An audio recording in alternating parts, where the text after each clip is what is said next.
تہجد کے نفل بڑے پیارے ہوتے ہیں، ادھر التجائیں، ادھر قبولیت، ادھر سجدے اور ادھر معجزے۔ تہجد اگر تمہاری دعائیں رد ہونی ہوتی تو تمہیں تہجد تک لایا ہی نہیں جاتا۔ وہ رب جسے اپنی محبت سے نوازنا چاہتا ہے اسے تہجد تک لاتا ہے، وہ رب جسے اپنے قریب کرنا چاہتا ہے اسے تہجد تک لاتا ہے۔ یہ جو تہجد کا ٹائم ہوتا ہے نا، اس میں رات ہوتی ہے، رب کی ذات ہوتی ہے اور ہماری اس سے بات ہوتی ہے۔ جب وہ اللہ رات کے آخری پہر تمہیں ملاقات کے لیے بلاتا ہے، تب وہ تمہیں اپنے در سے خالی ہاتھ کبھی بھی نہیں لوٹاتا ہے۔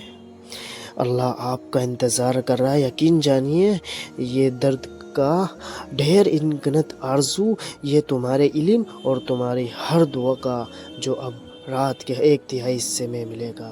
7 آسمانوں کی پار سفر کرتی ہے، تہجد کی دعائیں کبھی مایوس نہیں کرتی۔ فرض نماز کے بعد تہجد وہ واحد نماز ہے جو اللہ تعالیٰ سے کن کہلوانے کی طاقت رکھتی ہے۔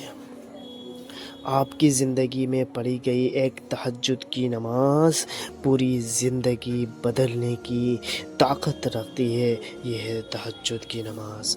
حسن بصری رحمۃ اللہ سے پوچھا گیا تہجد گزاروں کے چہرے اتنے خوبصورت کیوں ہوتے ہیں؟